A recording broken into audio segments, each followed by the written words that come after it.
Rachel Reeves has returned from China with a trade deal that will pay off the £22 billion black hole in just 183 years. Hello and welcome to GBNews YouTube.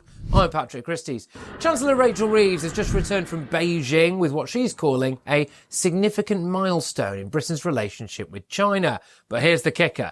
It's a £600 million investment deal over 5 years. Now, in the grand scheme of international finance, that's pocket change. Former Conservative Party leader Sir Iain Duncan Smith didn't mince his words. He said, and I quote, "We are the laughing stock of the Western world." While the Chancellor was gallivanting in Beijing, back home, the UK economy was facing a crisis. Deloitte's latest survey of chief financial officers paints a grim picture. A net 26% of CFOs are feeling more pessimistic about their business prospects than they were just 3 months ago. This is the first time sentiment has dropped into negative territory since the second quarter of 2023. And remember, this survey includes CFOs from 29 FTSE 350 companies. These aren't small fry we're talking about. While Reeves was shaking hands in China, the pound was sliding against the dollar and the euro. Gilt bonds were reaching crisis levels. We're talking about Liz Truss levels here. And there's a very real possibility that Reeves might be forced to break her golden rule on borrowing. The Chartered Institute of Procurement and Supply is warning that imports on staples like food and electronic goods could go up by 20% this year due to global instability.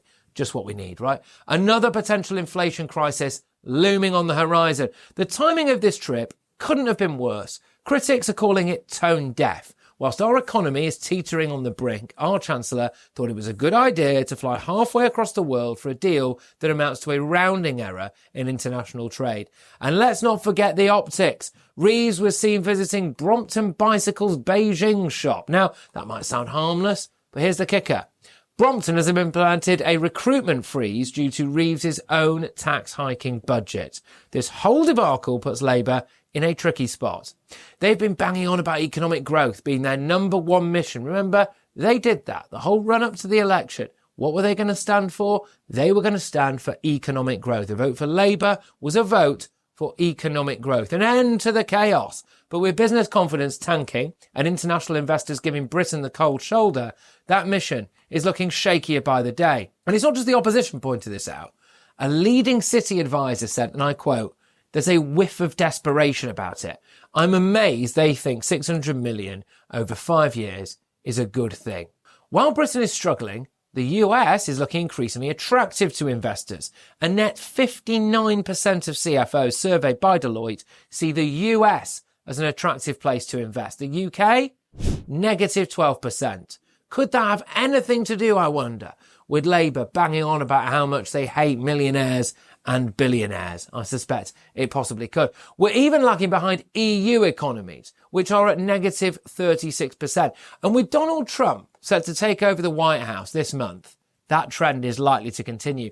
Like him or loathe him, Trump's policies have been historically good for business confidence. The government, predictably, is putting on a brave face. Science Secretary Peter Kyle defended Reeves, saying she should come back with solid commitments to investment. But when your solid commitment is being widely mocked as puny, you might want to reconsider your definition of solid. The Treasury, meanwhile, is sticking to its guns. They're talking about their plan for change and an industrial strategy focused on advanced manufacturing. But with business confidence in the gutter and international investors looking elsewhere, those plans are starting to sound like wishful thinking. We also have the fact that food prices are set to rise by about 20% as well. And farmers are now talking about disrupting the supply chain as a direct response to Rachel Reeves' decision to slap them with a load more inheritance tax. So your food shop is likely to soar in cost as well. The decisions made in the coming weeks and months will shape Britain's economic future for years to come. Will we continue down this path of dwindling confidence, questionable deals, stagflation is being called, or will there be a course correction? Now, the future of Reeves was actually discussed on Britain's newsroom. Shall we take a little look? Now, Keir Starmer wants the UK to be a great AI superpower. Yes, this all happened in a speech earlier today. He announced the government will adopt all 50 recommendations made by tech entrepreneur Matt Clifford to maximise the opportunities presented by AI. How did that all go down in the room? Well, one man who was there was our political editor, Christopher Hope. And Christopher, you asked the Prime Minister a pretty pertinent question. Yeah, hi Tom, hi Emily. Welcome back to UCL, where hours ago we heard from Sir Keir Starmer about the benefits of AI. He thinks those benefits can be felt within 3 or 4 years, not the 10 years that some have been forecasting. The government will be leaning into this whole policy.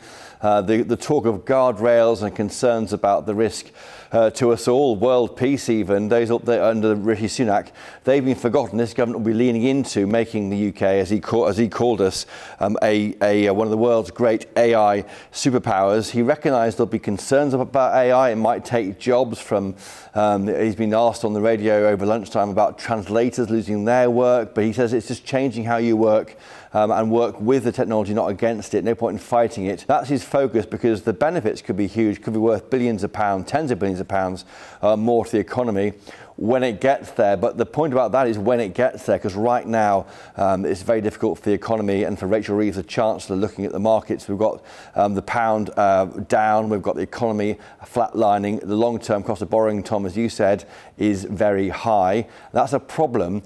I asked the PM of Future about Rachel Reeves, Chancellor, and here's what he had to say. Minister, even a 3-year wait for the benefits of AI is too long to help the economy now, this year and next year. The pound is down, the economy is flatlining. You know all this already. Companies are complaining about your budget in October. What's your plan? Will you cut the benefits bill? And yes or no, will Rachel Reeves be your Chancellor at the next general election? I am confident in our mission for growth, and I'm confident, completely confident in my team. We never pretended, nor would anybody sensibly argue, that after 14 years of failure, you can turn around our economy and our public services before Christmas. Before the election, I said it's not going to be possible to do this in 6 months. It's going to take time. The question is, are you creating the conditions? Do you have the determination? And are you pulling the right levers for growth? And we are doing all of those, underpinned by our fiscal rules. The PM telling me there that it will take time. You can't do it in 6 months, and blaming the Tory party and the £22 billion black hole, which of course the government says that it inherited. Now, he was asked again by a newspaper journalist about the future of Rachel Reeves. He said this: Rachel Reeves has my full confidence and the confidence of the entire party.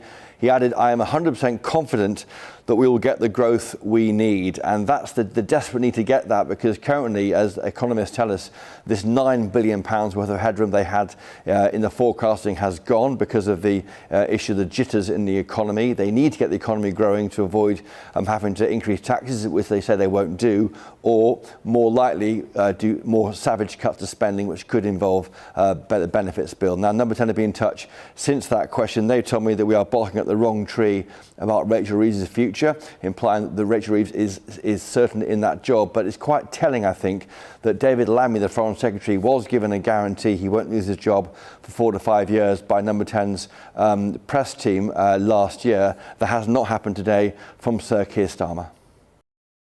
One thing's for certain, the pressure is mounting on Rachel Reeves and the Labour government. In fact, there was a headline this weekend that said, and I quote, "She doesn't seem to see a way out and she's getting very depressed." Well, Rachel, you're not the only one. They promised economic growth, but so far all we've got is economic uncertainty and a slow trickle of money out of Britain. The clock is ticking, the people of Britain are watching, and at the moment it seems like she has two choices: slash the cost for public services, which no Labour Chancellor will ever do, or increase tax yet again, which frankly I don't think the British public are prepared to pay, given that we already have the highest tax burden since World War II. Oh, and just to round things off with another piece of good news, if you have a mortgage, it looks like that's going to go up within the next couple of months as well. Do you remember when we all heard about how Liz Truss has crashed the economy, how she's making your lives poorer and how your mortgages are directly her fault? Well, hang on a minute. Here we go. Mortgage rates could go up yet again. Let me know in the comments what you think about all of this. Can Rachel Reeves survive? Do you think she should survive? This has been Patrick Christys for GB News YouTube. Thank you for watching, and don't forget to subscribe to our YouTube channel for more original content.